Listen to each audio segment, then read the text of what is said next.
LDBC. This is your boy Coach Shelton Harrison. You're live on the Coach Shelton Harrison Combat Sports Show live.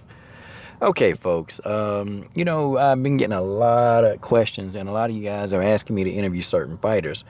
And I'm going to explain to you, why some of the fighters that you asked me to interview, they have not.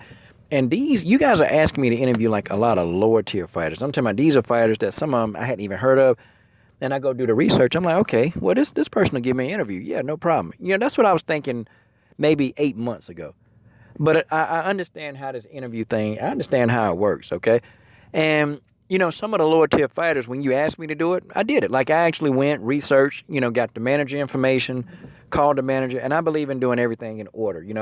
I don't bypass a fighter, fighter's manager, and go to the fighter. I don't do that. I try to reach out to the manager first, okay? And if I can't get a response from the manager, then that's when I'll reach out to the fighter. Okay. But, I will always have my records to when, I can show a manager if they have an issue that, look, I try to reach out to you first. Here's my proof. It's got a date on it. This is when I tried to reach out to you and I didn't get a response. And a lot of the managers, they're very cool. They're very cool with that. As long as you're not trying to go around them and do some old, some fishy stuff. But most managers, they're okay with that as long as they know what's going on. And I think I owe a manager that respect, definitely if I'm going to talk to one of their fighters. But the lower tier fighters, the problem with them is that their managers are really not very responsive. And the reason why is because these guys, they have 9 to 5s, like they have legitimate, and they manage on the side. Like, it's not like a big time promotional manage, like company. It's like they manage right on the side. And some of them, they're actually doing their managerial duties from their jobs, a lot of them. And you got your big time, managers that all they do is manage fighters. Okay, and then you got your lower tier fighters, the very low tier, like you don't even know who they are. Like their managers, they have a lot of different duties.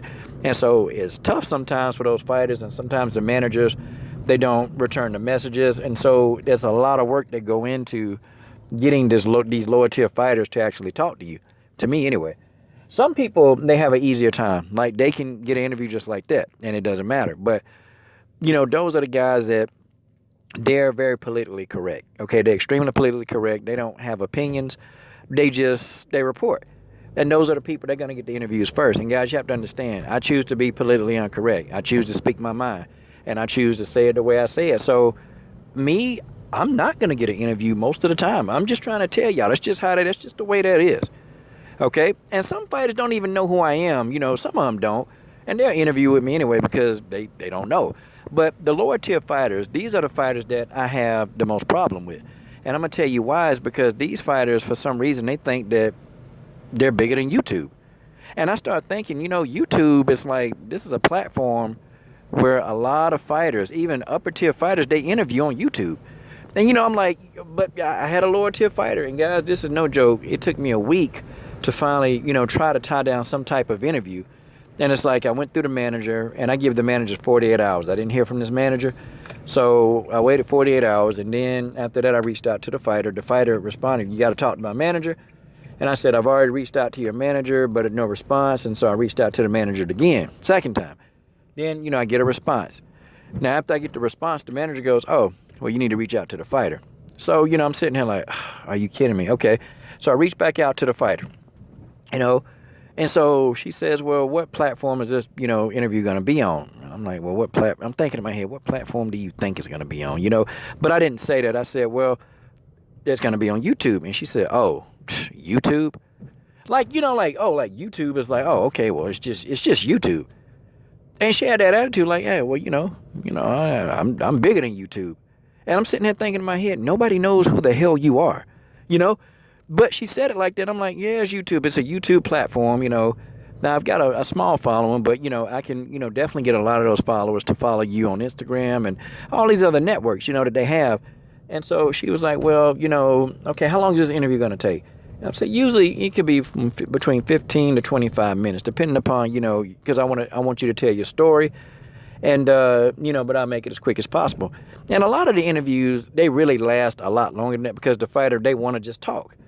And I never cut a fighter off. I let a fighter talk as long as they want to talk or as short as they want to talk. I don't give them a limit. But most of them, they're really fascinated that somebody wants to hear their story, like everything. And so they talk, and I enjoy that because I love for them to do the talking. I love for the fighter to do that. And I like for the fighter to be comfortable. So she was asking, I said, she was saying, I said 15 to 25 minutes. Oh, okay, well, I don't even know if I have that much time to do that. And I said, okay, fine. If you got a job, we'll work around your job.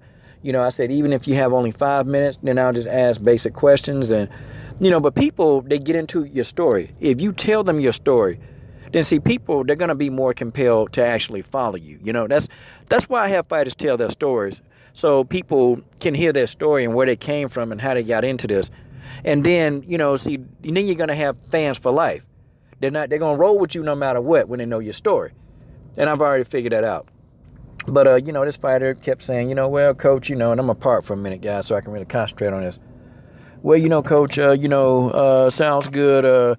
I just got to find time to fit it into my day. I said, oh, okay, dang, girl, you got to train, you got to train 24 hours. And she was like, well, no, I train about 3 to 4. And I'm like, okay, cool. Well, if you got a job we can work around. Oh, well, my job is just a part-time job. So by this time, I'm like, okay, are you serious? So why am I getting this runaround? Okay, so I said, listen, would you like to interview? Yes or no? Oh, yeah, I want to interview. Okay, well, so when can we chop it up for? Okay, and I said, let's just keep it 10 minutes. Okay, well, I got to find 10 minutes. So see, you see the runaround with this fighter, and I'm like, okay, fine. I said, no problem. I said, no problem.